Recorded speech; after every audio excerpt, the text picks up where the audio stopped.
Welcome to my YouTube channel.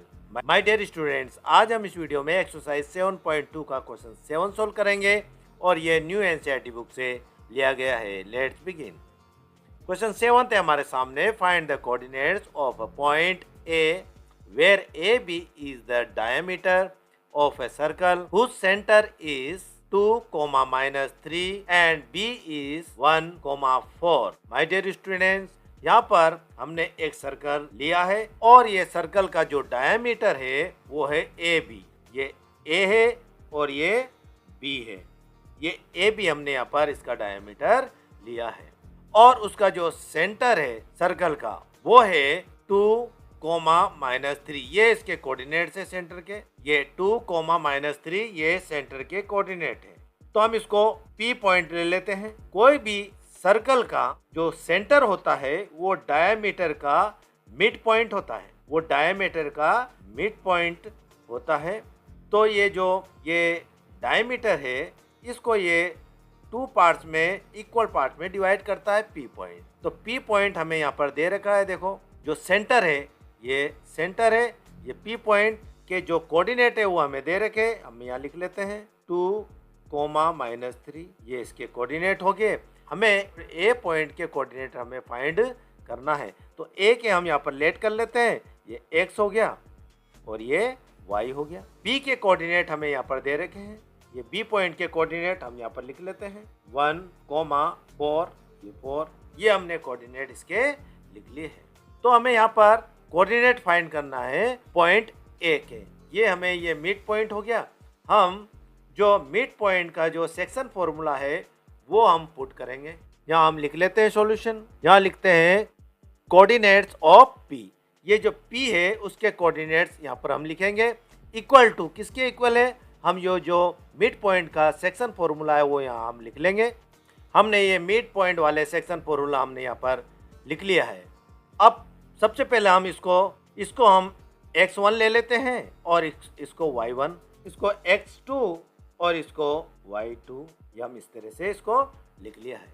अब हम इसमें इनकी वैल्यूज हम इसमें पुट कर लेंगे। तो कोऑर्डिनेट्स हमें p के कोऑर्डिनेट्स हमें दे रखे हैं यहाँ पर, ये p के कोऑर्डिनेट्स।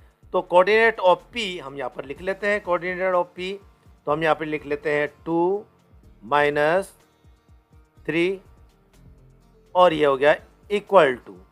अब इनकी वैल्यू हम यहाँ पर पुट कर लेंगे। x1 का है हमारे पास, वो है x। ये x हमने लिख लिया। y अब प्लस का प्लस, x2 की वैल्यू है हमारे पास 1। ये 1 हमने यहाँ पर लिख लिया अपॉन ये 2 ऐसे इट इज, कोमा का कोमा। y1 है हमारे पास, वो है y।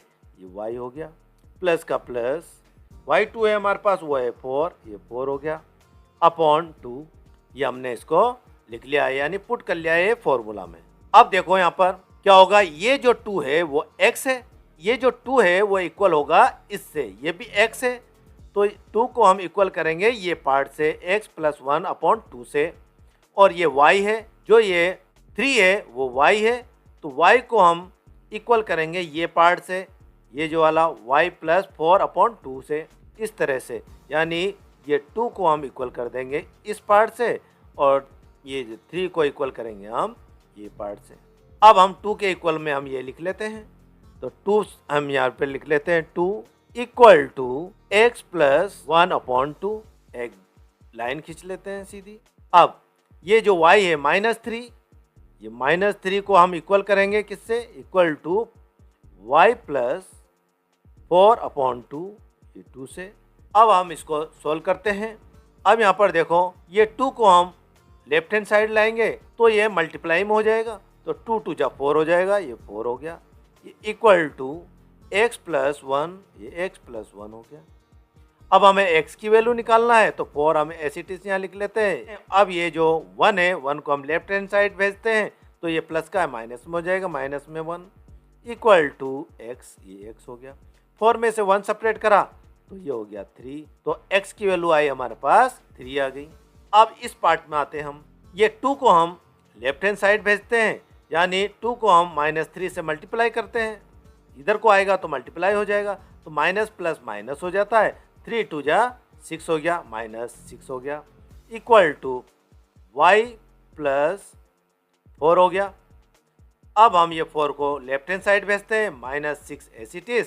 4 को हम लेफ्ट हैंड साइड भेजेंगे तो ये हो जाएगा प्लस का है माइनस का हो जाएगा 4 इक्वल टू वाई। अब ये 6 और 4 माइनस माइनस है दोनों तो प्लस हो जाएगा, लेकिन साइन माइनस का आएगा तो -10 हो गया इक्वल टू वाई। देखो यहाँ पर x की वैल्यू अभी हमें मिल गई, क्या मिली वो 3, x की वैल्यू में हमें मिली 3 और y की वैल्यू मिली हमें -10। तो ये जो a पॉइंट है, ये a पॉइंट है, ये a पॉइंट, तो ये x की वैल्यू हमें मिली 3, इसके कोऑर्डिनेट हो गया x वाला वो 3 और -10 ये y, ये x हो गया और ये y। तो a के कोऑर्डिनेट हमें फाइंड करना था, वो हमने यहाँ पर फाइंड कर लिया है। और इसी के साथ ये जो क्वेश्चन हमसे पूछा गया था क्वेश्चन 7 का, वो हमें मिल गया है इसके आंसर। और इसी के साथ ये जो क्वेश्चन 7 है वो कंप्लीट होता है। Thank you very much.